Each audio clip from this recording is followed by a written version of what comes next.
आप सभी भाई बहनों का ब्रेकिंग आध्यात्मिक न्यूज की कक्षा में एक बार फिर स्वागत है।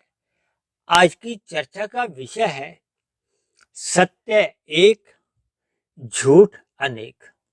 देखिए, प्रथम दृष्टि में हो सकता है आपको आज की चर्चा आध्यात्मिक ना लगकर भौतिक जान पड़ती हो, क्योंकि हमारा देखिए आध्यात्मिक ज्ञानात्मक चैनल है।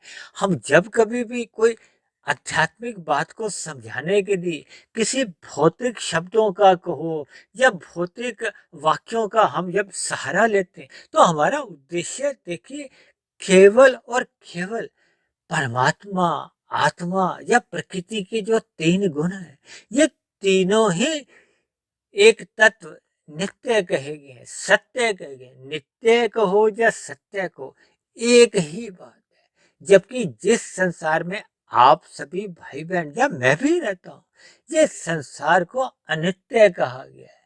इसीलिए कहीं कहीं शास्त्रों में हमारे ऋषिगणों ने एक वाक्य को बार बार दोहराया है। क्या? ब्रह्म सत्यम जगत मिथ्या।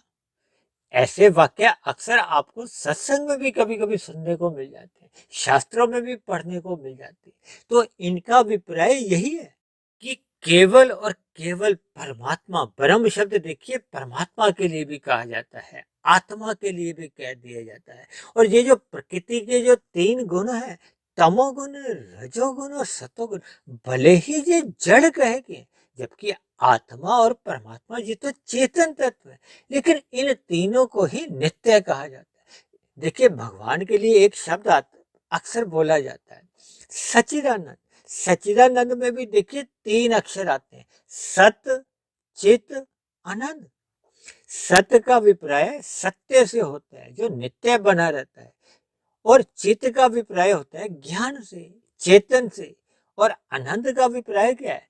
ये परमात्मा के लिए, क्योंकि परमात्मा एक आनंद स्वरूप सत्ता है, जबकि आत्मा को एक साधारण मनुष्य कभी कभी आनंद स्वरूप सत्ता शब्दों से मान लेता है।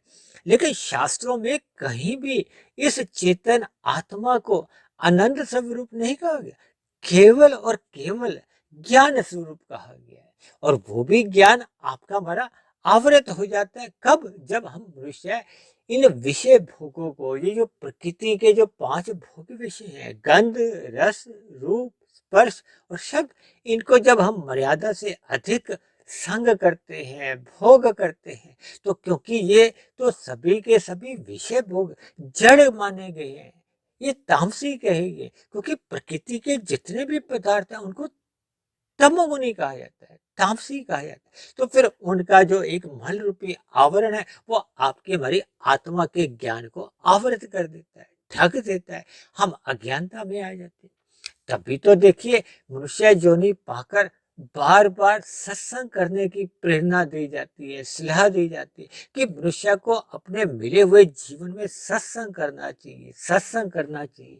और हम भी प्रतिदिन जो एक वीडियो तैयार करते हैं, ये भी तो देखिए परमात्मा, आत्मा से, ज्ञान से ही संबंधित होती है। जब प्रकृति के जो तीन गुण है, तमोगुण, रजोगुण और सतोगुण से संबंधित होती है। और इन्हीं तीन गुणों के ही आपके हमारे जो तीन शरीर बने हैं, स्थूल शरीर, सूक्ष्म शरीर और कारण शरीर से संबंध रखते हैं। यानी कि हमारी जो प्रतिदिन जो एक वीडियो तैयार होती है, जो अब तक हमने परमात्मा के प्रेरणा से, परमात्मा के आशीर्वाद से और आप सभी भाई बहनों के सहयोग से, उमंग और उत्साह को ध्यान में रखते हुए, जो अभी तक हमने तकरीबन 750 वीडियो जो तैयार की, ये सभी की सभी वीडियो आत्मा, परमात्मा और प्रकृति के तीन गुण और प्रकृति के तीन गुणों से ही संबंधित आपके हमारे तीन शरीरों के आधार पर ही अलग अलग विषयों को उठाते हुए हम चर्चाएं करते हैं। उन्हीं में से आज की जो एक चर्चा को हमने जो आधार लिया कि सत्य सदा ही एक रहता है। और ये सत्य देखिए केवल भारत में ही नहीं, पाकिस्तान में भी वही सत्य है, अमेरिका में भी वही सत्य है, इंग्लैंड में भी वही सत्य है। यानी कि सत्य शब्द की सत्ता हर क्षण सदा नित्य मौजूद रहती है, एक समान बनी रहती है, उसमें किसी भी प्रकार की कोई विभिन्नता नहीं आती। इस बात को मैं एक उदाहरण से समझाता हूँ। देखिए जैसे हम कहते हैं ना 2 + 2 कितने होते हैं? 4 होते हैं। कहीं भी चाहे भारत में, चाहे पाकिस्तान में, चाहे अमेरिका में, चाहे इंग्लैंड में, सब जगह ये 2 + 2 4 ही होते हैं। कहीं भी यदि हम कहते हैं कि 2 + 3 4 होते हैं तो ये गलत बात है। जब हम कहते हैं 2 + 4 भी एक 4 होते हैं तो भी ये गलत बात है। 2 + 1 यदि कहते हैं 4 होते हैं तो गलत बात है।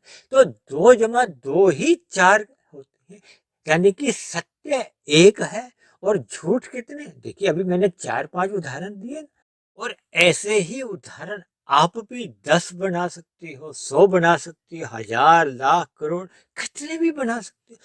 इसका अभिप्राय क्या है? देखिए इस उदाहरण से हमें क्या बात समझनी है कि सत्य एक है और झूठ अनेक है। यहाँ मेरा अभिप्राय देखिए सत्य से भगवान से है, आत्मा से है।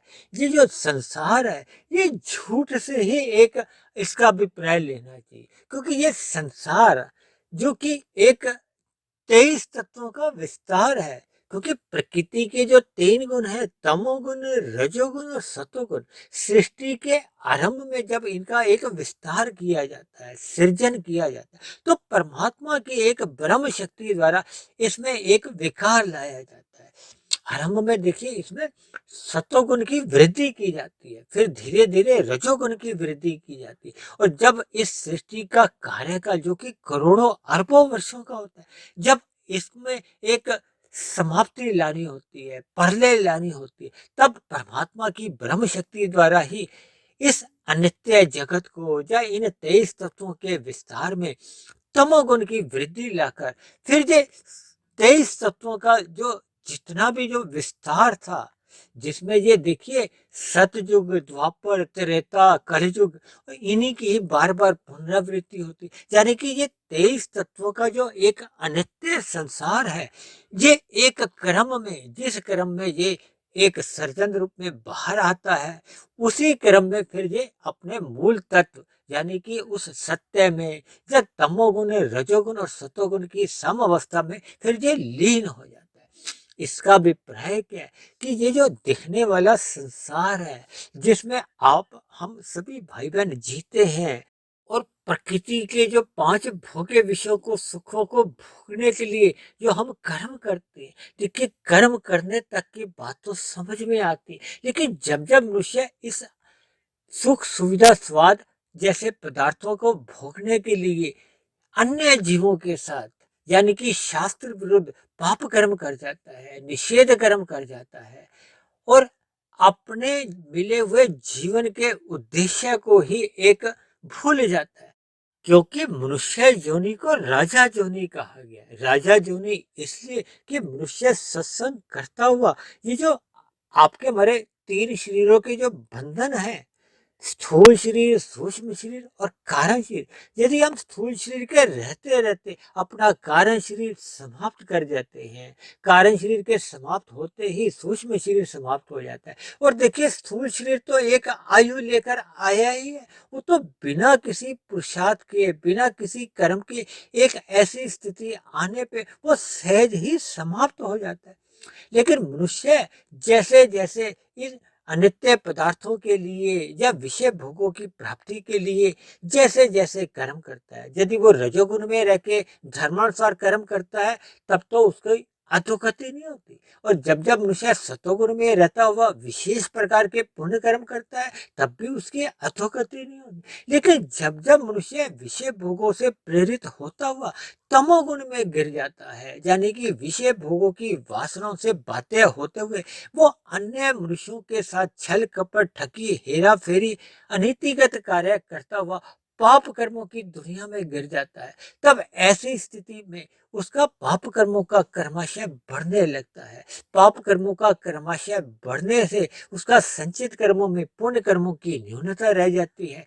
तब ऐसी स्थिति में स्थूल शरीर के मरने पे फिर उसकी ना चाहते हुए भी फिर नीचे की जोनियों में उन किए गए पाप कर्मों के दुख रूपी फल भोगने ही पड़ते हैं। इसलिए हम सभी भाई बहनों को उस नित्य सत्ता, अनंत स्वरूप सत्ता से जुड़ने के लिए हमें परमात्मा का सत्संग करना चाहिए, हमें ज्ञानमय स्थिति में रहना चाहिए और इन विषय भोगों से आवश्यक वैराग्य बनाते हुए अपने मिले हुए जीवन का सदुपयोग करना चाहिए। यानी कि इस अनित्य जगत के जो अनित्य सुख जो आरंभ में हमें बहुत ही आकर्षित लगते हैं, हमें इन सभी सुखों से एक ज्ञान पूर्वक वैराग्य लेना होगा और परमात्मा की सत्ता को अपने मिले हुए जीवन में योग की स्थिति में यानी कि साधना की स्थिति में लाना होगा। ये तभी संभव हो पाता है जब मनुष्य मिले हुए जीवन में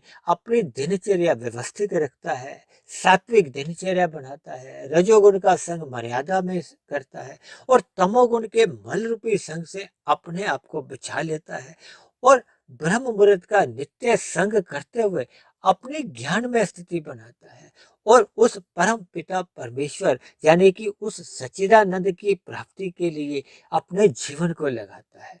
तो इसलिए मेरी आप सभी भाई बहनों से विनती है कि मिले हुए जीवन में उस सत्य यानी कि भगवान की सम्मुखता हमें बढ़ानी होगी और इस अनित्य जगत जो कि एक झूठ के समान है, इससे हमें ज्ञान पूर्वक वैराग्य लेना चाहिए।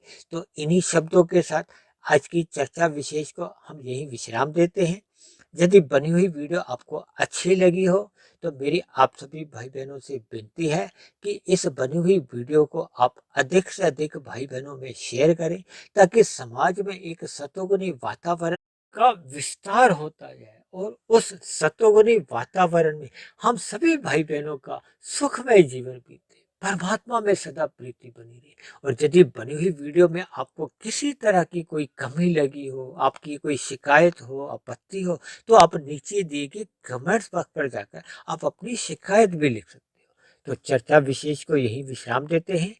कल फिर मिलते हैं एक नए विषय को लेकर, एक नए संदेश के साथ। तब तक आप सभी भाई बहनों का बहुत बहुत धन्यवाद।